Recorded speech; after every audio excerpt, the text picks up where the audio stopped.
I'm asking the bigger question of who am I?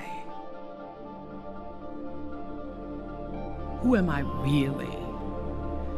My answer is I am God's child. I am that which is born of all that is. I am, as Pierre de Chardin said, a spiritual being having a human experience.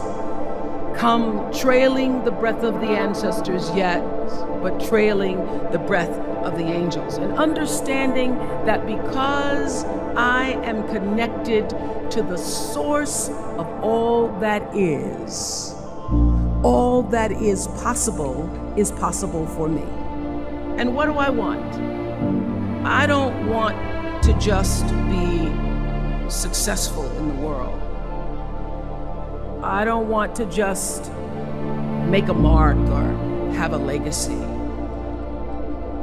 The answer to that question for me is I want to fulfill the highest, truest expression of myself as a human being. I want to fulfill the promise that the Creator dreamed when He dreamed the cells that made up me. What do I want? You must have some kind of vision for your life. Even if you don't know the plan, you have to have a direction in which you choose to go. I never was the kind of woman who liked to get in a car and just go for a ride. You want to be in the driver's seat of your own life, because if you're not, life will drive you. Knowing who you really are in this space and time that we embody. That's number one. What do you want? Who are you? Number two, you must find a way to serve. Martin Luther King said that not everybody can be famous, but everybody can be great because greatness is determined by service. Now, we live in a world where everybody wants to be famous and where we admire people for just being famous. We think being known brings us value. The truth is, all of that will fade in time. Service and the significance that you bring to your service is that which is lasting.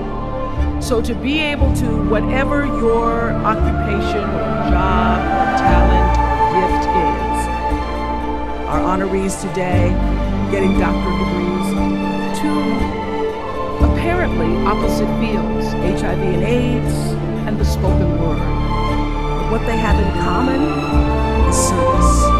Using the spoken word in service to community and the world. Using your knowledge and information about HIV and AIDS and medicine in service to the world.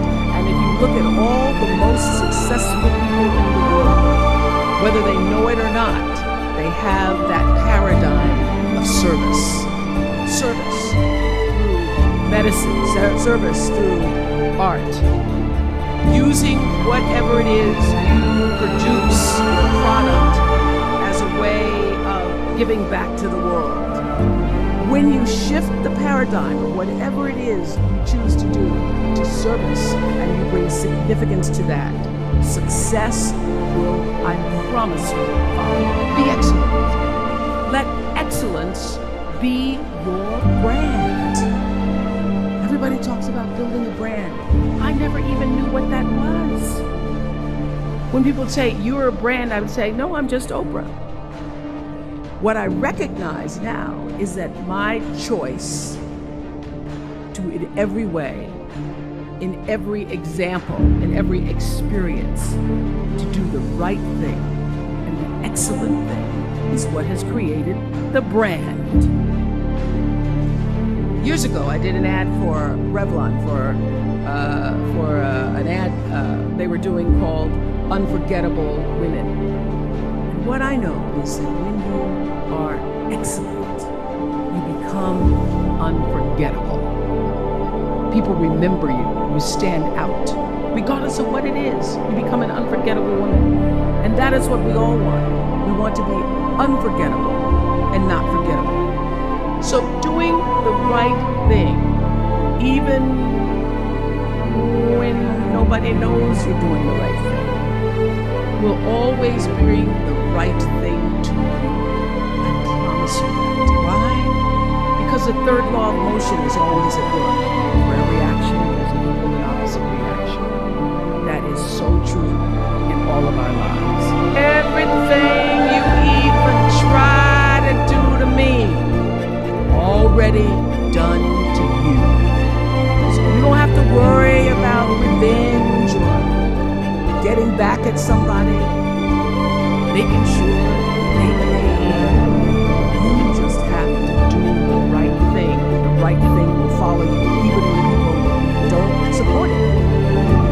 I remember many times on my show. There are many shows y'all never saw. The reason you didn't see it is because I got the last vote. The most important thing I have come to know, doing the right thing and making the right choices, is understanding what we talked about yesterday.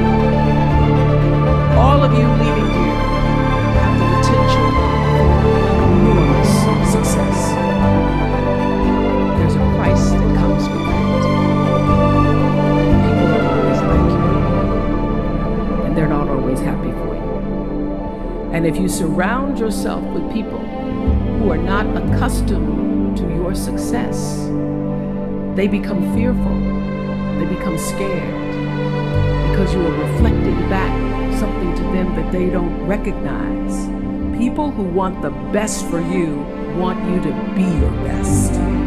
So my greatest advice to you is to surround yourself with people who are going to fill your cup until your cup runneth over.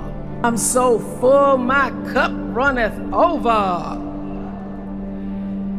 And to know that once your cup runneth over, you cannot spend your life with your gallon-size offerings, offering them to pint-sized people. You have got to surround yourself with gallon-sized people who can hang in the same company with you, so that you're not offering your gallons to those little pints out there who can't hold it anyway. The biggest choices begin and end with you, your internal big questions. Who do I want to be in the world? My relationship to source energy, to all that is God. Your experience of that which is all life, which is divine and universal. Being connected and aligned with that. When you are tuned in and charged into that, whenever you feel empty, you go inside yourself and you connect to the source, and you know that all things are possible.